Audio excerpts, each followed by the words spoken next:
நல்லெண்ணமும் உதவும் குணமும் கொண்டவர்கள் தவம் செய்யும் முனிவர்களை விட சிறந்தவர்கள்.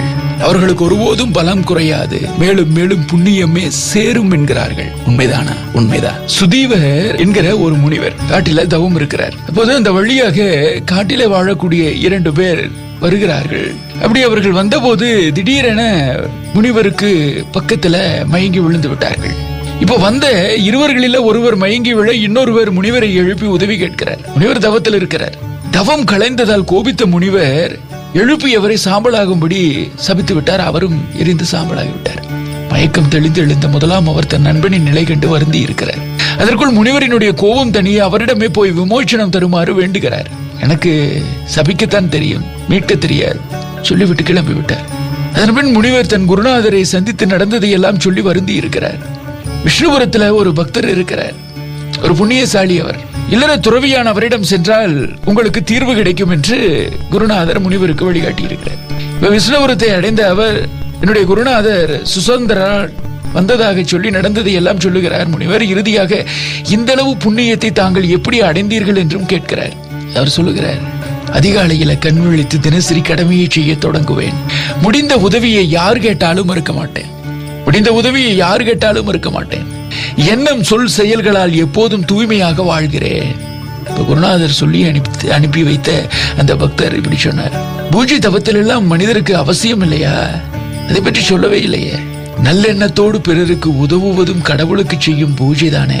அந்த பக்தர், அந்த புண்ணியசாலி, நல்லெண்ணத்தோடு பிறருக்கு உதவுவதும் கடவுளுக்கு செய்யக்கூடிய பூஜை தானே. அப்படியானால் தவம் செய்வதை வீணான வேலை என்று நீங்கள் சொல்ல வருகிறீர்களா?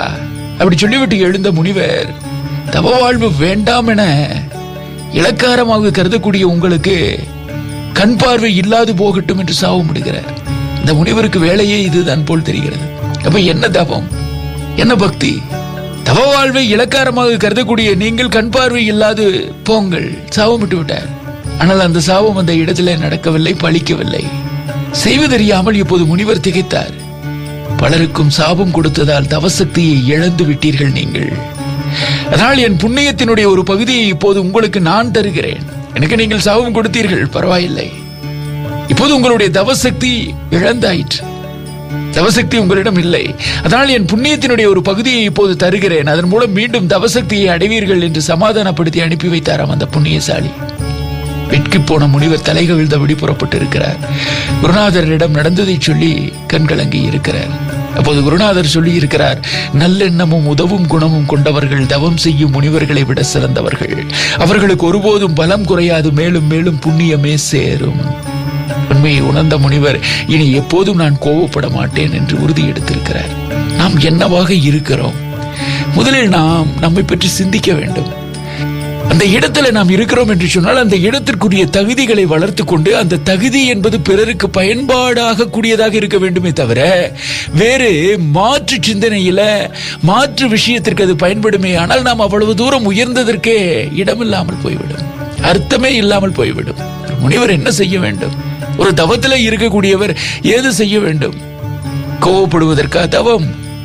மற்றவர்களினுடைய குறை தீர்த்து, அவர்களுடைய வலியை தீர்த்து, அவர்களுக்கு நல்ல வழிகாட்டவும், வாழ்வில ஒளியேற்றவும் தானே. அதனால்தான் நாம் சொல்லுகிறோம், நல்ல எண்ணமும் உதவும் குணமும் கொண்டவர்களாக நாம் நம்முடைய வாழ்க்கையை நாம் சிறப்புற வாழ்ந்தாலே போதும். எல்லா பலமும், எல்லா பலனும், எல்லா பக்தியும் அதற்குள் வந்து சேர்ந்து விடுகிறது.